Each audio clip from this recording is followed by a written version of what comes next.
Cette très courte vidéo pour vous proposer une correction pour l'exercice auquel vous venez de vous livrer. Le texte sur lequel vous avez travaillé est un extrait, je le rappelle, de La douleur de Marguerite Duras et vous avez réfléchi à ce texte à partir du sujet suivant. Comment Marguerite Duras parvient-elle à dire la violence faite aux hommes dans les camps?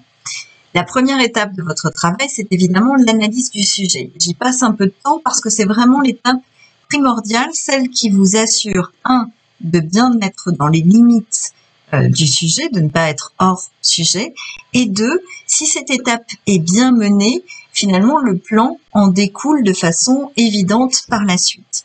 Alors, première chose, quand on a une question qui commence par comment, on le sait, il est question des moyens employés. On va se poser la question de l'écriture et on va entrer donc avec précision en détail dans l'écriture qu'emploie Marguerite Duras dans cet extrait. Dire la violence. Qu'est-ce que c'est que dire la violence? Est-ce qu'il s'agit de raconter ce qui s'est passé, ce qui a été vécu, dire les violences qu'a subi l'homme? Visiblement, c'est pas le choix de Marguerite Duras. Elle ne s'intéresse pas finalement à ce qui a été vécu dans le camp. Elle nous dit que Robert Antelme parle, qu'il parle sans cesse, mais elle ne nous donne pas le contenu de ses paroles, en tout cas dans cet extrait de La douleur. Elle s'intéresse plutôt à ce qu'est un homme après un passage dans les camps. Que reste-t-il de l'homme qu'elle a aimé après son retour des camps? Montrer ce qui reste d'un homme sortant d'un camp va permettre à Duras de laisser entendre ou de dire ce qui est indicible. Dire la violence, on peut se poser la question également du terme dire. Dire, ça veut dire quoi? Ça veut dire faire voir, mais faire voir quoi? Et ce que va faire voir Marguerite Duras ici, c'est le corps abîmé. Et vous avez remarqué évidemment qu'il y a deux séquences descriptives. Une séquence qui s'attache particulièrement au corps de Robert Antelme avec son cou, et puis une autre séquence qui s'attache aux excréments. Autre question que pose le sujet, c'est comment faire voir un corps qui n'a jamais été vu, un corps qui ne peut même pas être imaginé. Le corps d'un déporté est inimaginable.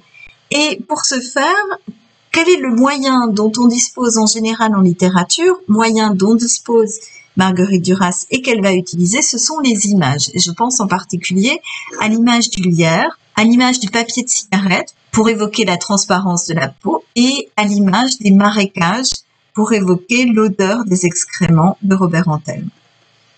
Et enfin, dernière question, que peut-on dire du choix des gros plans réalisés? Du choix même du terme merde pour évoquer les excréments. Il y a évidemment ici une volonté de choquer. Alors pourquoi cette volonté de choquer? Une fois que j'ai fait le tour de toutes les questions qui me viennent en regardant ce sujet, je peux arriver très facilement à la problématique et là, apparition de la problématique.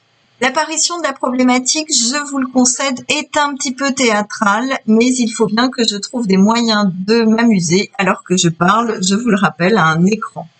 La problématique donc, par quel procédé Duras parvient-elle à dire l'indicible, à faire entendre ce qui est inconcevable? Et à partir de cette problématique, il s'agit maintenant de construire un plan.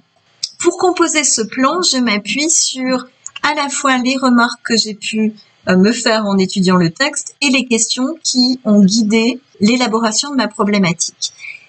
Je montre tout d'abord que Marguerite Duras parvient à dire l'indicible en menant des descriptions de façon extrêmement précise. On peut parler d'une précision presque chirurgicale, avec une grande objectivité et évidemment à l'aide de cette écriture que vous connaissez bien maintenant, cette écriture blanche, neutre, dans laquelle on trouve très peu d'affect, très peu d'expression de l'émotion, très peu d'adjectifs également liés à l'émotion ou à l'affectif.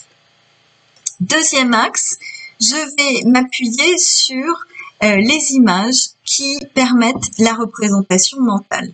Image du lierre, image du papier à cigarette, image du corps qui se mange lui-même, autant de procédés qui amènent le lecteur à concevoir ce qui est en soi inconcevable.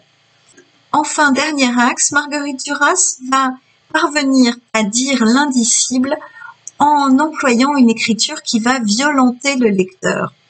Elle le force, son lecteur, à voir ce qu'il pourrait ne pas vouloir voir. C'est-à-dire, bien évidemment, dans l'extrait qui nous intéresse, la mère de Robert Antelme, pour reprendre le mot qu'emploie Marguerite Duras, mais bien au-delà, à voir ce qui est arrivé, ce qui a pu mener des hommes à transformer d'autres hommes en ce corps en souffrance qui n'est que souffrance et qui est celui de Robert Antelme au moment où il rentre.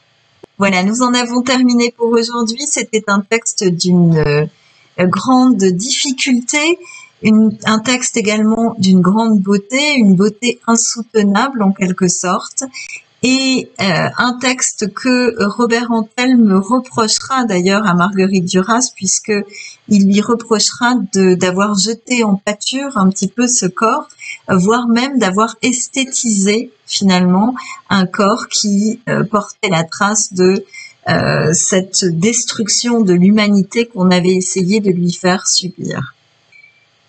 C'est sur ces mots que nous nous quittons. Je vous retrouve la semaine prochaine en vrai. En attendant, je vous souhaite une excellente journée.